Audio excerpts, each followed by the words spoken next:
Well, we want to take some time to answer your questions. It's Money Monday. That means they're about finances. And Pat, this first one is from Chuck, who says, if anyone had told me earlier in the year that my investments would rebound and some even surpass their former value, I would have thought they were crazy. But it has actually happened.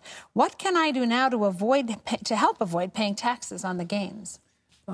Chuck, the last thing you need to complain about is paying 15% on the gain you've got on your stock. The fact that it's come back, you ought to praise the Lord for it. And if anybody had told you, I could have told you, because I've been telling people, at least in my own life, that I figured it was going to be, it would rebound. It has rebounded more significantly. Listen, you don't owe any taxes till you sell those things, by the way. If you want to hold on to them, you don't owe any taxes at all. But taxes are really low, and all you pay is on your gains. So if you have an investment of $100,000, let's say, and your stock goes up to 120, well, you only owe taxes on 20, and so you've got 15% of 20, assuming you've held these things for as long as a year.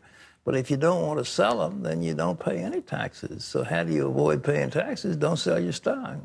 Okay, this is Ginny, who says the U.S. Senate voted to extend the current Homebuyer Tax Credit, but it still must be voted on by the House. I've heard that this is supposed to help stabilize the housing market. Do you think this is a good idea, or is this just another artificial way to say the economy is improving? Well, it's a little of both. It has helped somewhat, but it's like the fraction of about 1% increase. They're going to give a one-time credit for new home buyers, and now that the Senate bill has, I think, $6,500 for existing homes. It has to be your primary residence. There's an income cap on it. They raised the income level of what you can have in order to qualify. But I don't think that's going to be a determining factor, because if you're going to get a mortgage, it'll be for a number of years. The question is, what are you getting paid for your house? What does the house cost to buy, and what kind of interest rates are you getting? That's what you need to look at. The fact that there's a one-time tax credit. And I haven't examined this as carefully as I want to, but a tax credit means you've got to owe taxes, you know. So when you get the credit, you're going to wind up paying on it. Well, I mean, if you don't owe any money, then it won't do you any good. So the government's not going to send you a check. I don't think. I think it's a tax credit. Which, if you owe, I thought it was actually a check, but maybe not. Well, maybe it is, Terry. I don't know. Correct me if I'm wrong. I thought they've used the term credit. But, all right. Okay, this is Emily, who says, Pat, as we head into the winter months, I'm wondering what you think will happen with worldwide oil needs. Do you think oil needs will go up or come down in the near future? Emily, what you have to remember is that the Chinese have almost no cars. Now they're buying more cars than the Americans, and they're buying them and buying them and buying them. And the Indians are coming out with something that sells for maybe $2,200.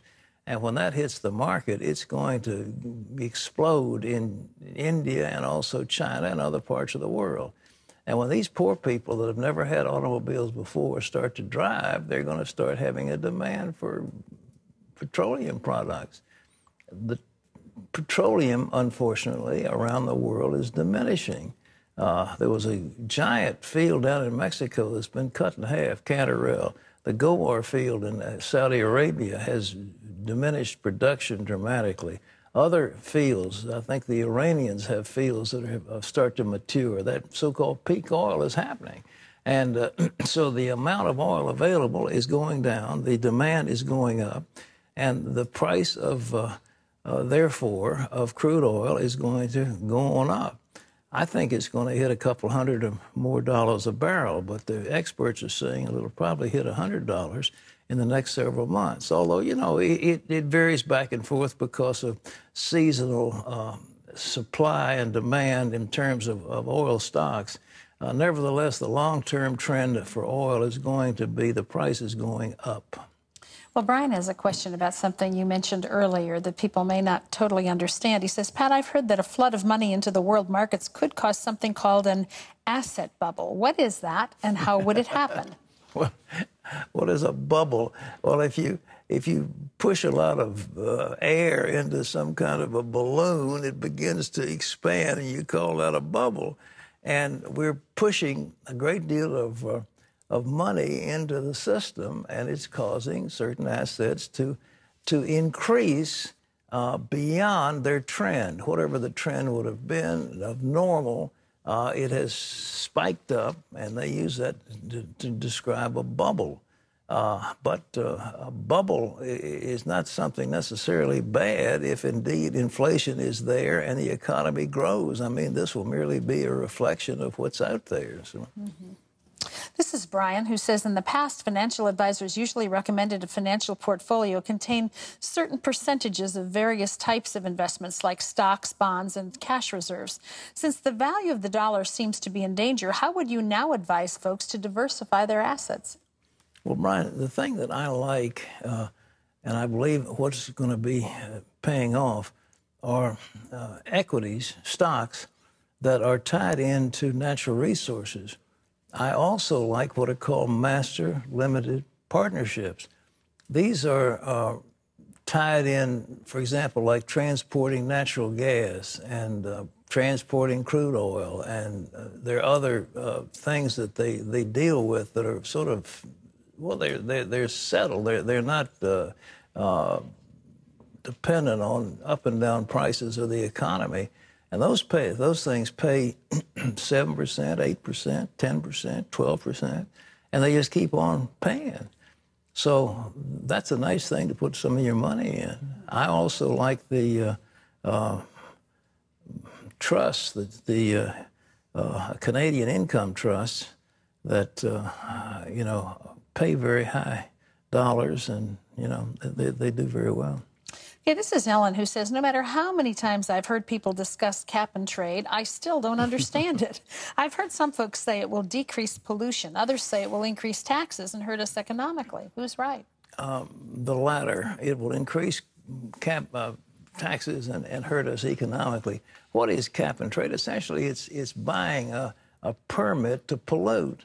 That's what it amounts to. That the government will begin to print certain pieces of paper which entitle a manufacturer to put out so much carbon, so much pollution. And if they don't have enough, then they can have to go out in the marketplace and buy some more. If, on the other hand, they have more than they need, and they can sell those permits to somebody else.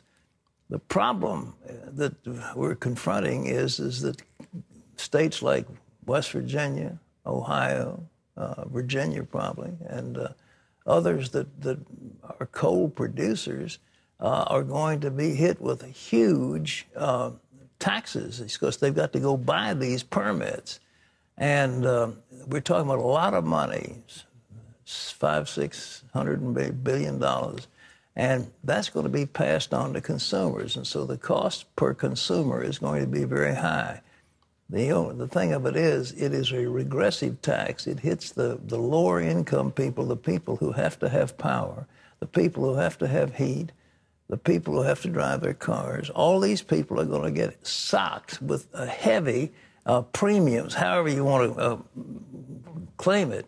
But all this stuff is going to go into the federal government to fill that insatiable maw that they have created up there that sucks in money. But that's what cap and trade is. They cap emissions here, and then you can trade the permits. Okay. You understand? Yes. I understand it's more money. It's more money. It's the government taking away more of your money. Whew. That's all the time we have today. Thank you for those excellent questions.